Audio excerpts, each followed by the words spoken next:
Selamat pagi, siang, sore, malam teman-teman. Saya Daniel dan Prasetyo dari Fakultas Teknik Elektro Unika Sugi Pranata. Di sini saya akan mempresentasikan tentang tugas akhir saya yang berjudul rancangan alat terapi gelombang frekuensi audiosonik dengan monitoring spektrum analisis berbasis Arduino Mega.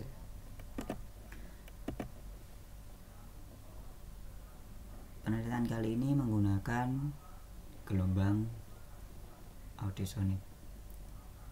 Seperti yang kita tahu, jenis gelombang menurut frekuensinya terbagi menjadi 3, yaitu infrasonik, audiosonik, dan ultrasonik. Audiosonik sendiri memiliki batas frekuensi dari 20 Hz hingga 20.000 Hz.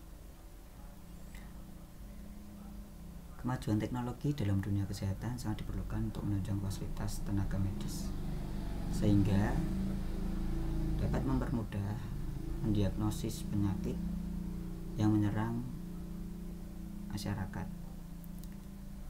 Fleksibilitas untuk mengakses dan membagikan status kesehatan kita secara aman kepada dokter atau kerabat kita dimungkinkan karena kecepatan peningkatan teknologi saat ini. Oleh sebab itu,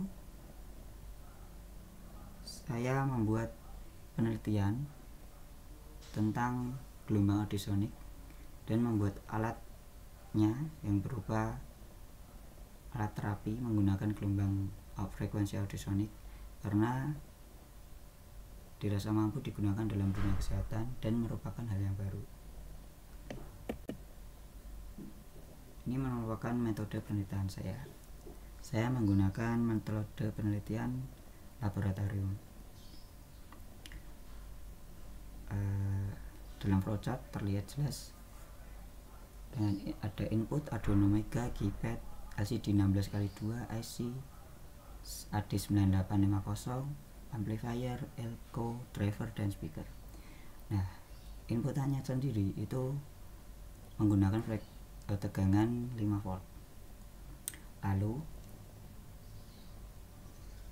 pada Arduino Mega sebelumnya sudah diprogram untuk menjalankan keypad, LCD, dan menjalankan IC AD9850.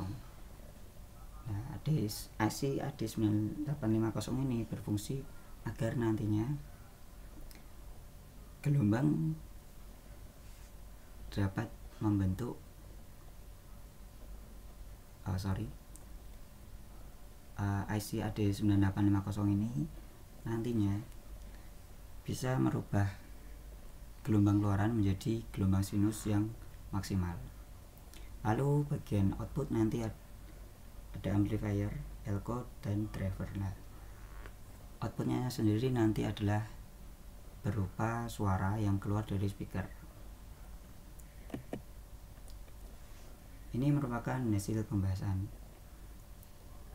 Dari bagian kiri itu simulasi.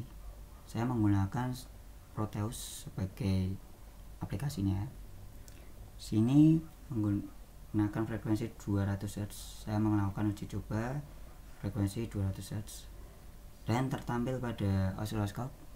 Saya uji di osiloskop mengeluarkan frekuensi 199 Hz, dan pada spektrum analyzer frekuensi yang keluar hampir sama, 212 Hz. Ini tidak terlalu jauh, dan intensitas suaranya yaitu 30,19 desibel.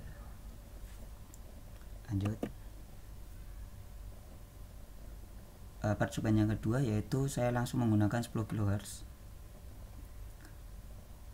Lalu untuk osiloskopnya tertampil 10 kHz, dan pada spektrum analyzer tertampil frekuensi 9992,4 Hz dengan intensitas suara 23,41 desibel.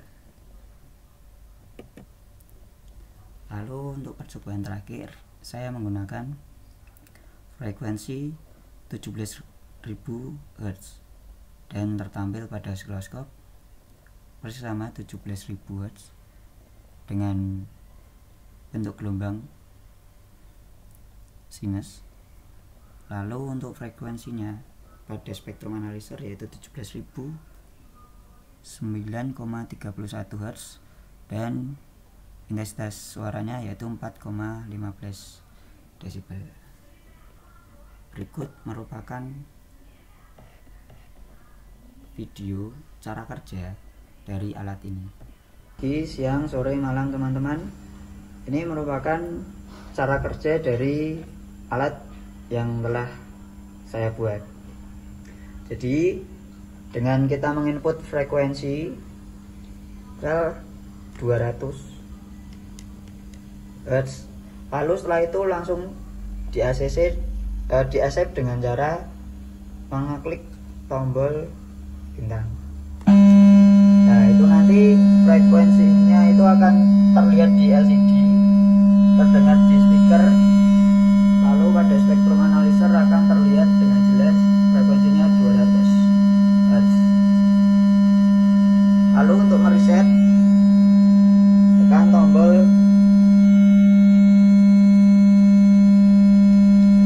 C. Setelah itu kita coba lagi untuk frekuensi yang lebih tinggi, yaitu 1500 Hz. Caranya sama dengan cara mengklik bintang, tertampil pada LCD, lalu terdengar suaranya dan terlihat frekuensinya adalah 1500 Hz dan dengan intensitas suaranya sekitar 34 sampai 35 desibel. Kita reset lagi, lalu lebih tinggi lagi, langsung ke 10.000 Hz, tertampil pada LCD juga. Kita inputkan pakai bintang dan tertampil sekitar 9.000 sampai 10.000. Lalu percobaan terakhir untuk percobaan terakhir yaitu frekuensi 17.000.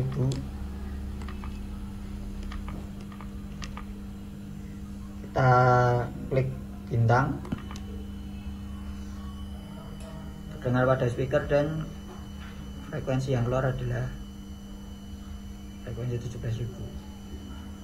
Terima kasih teman-teman.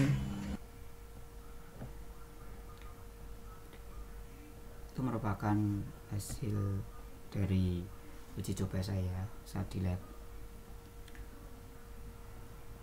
Dari 200 hingga 17.000. Kenapa saya tidak melakukan ke sampai 20.000 Hz? Karena saat itu speaker yang saya gunakan kapasitasnya itu kurang bagus, jadi akan terlalu getar dan akan menimbulkan noise. Langsung kita masuk ke kesimpulan. Nah, berdasarkan hasil penelitian yang dilakukan, maka dapat disimpulkan bahwa proses pengerjaan simulasi menggunakan prototipe sudah sesuai dengan yang diinginkan untuk menampilkan frekuensi di LCD dari ketikan keypad. Dalam uji coba, speaker dapat mengeluarkan suara dengan frekuensi 200 Hz, 10 kHz, 17 kHz dengan monitoring spektrum analyzer yang sesuai dengan input yang diketik menggunakan keypad.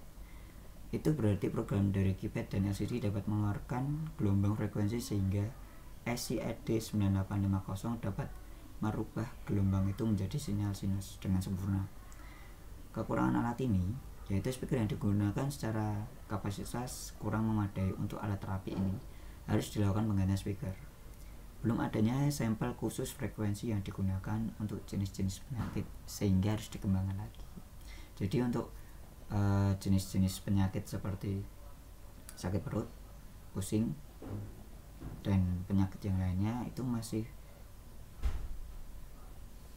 dalam proses pengembangan lagi, harus dikembangkan lagi untuk mencari sampelnya. Sekian presentasi dari saya. Terima kasih.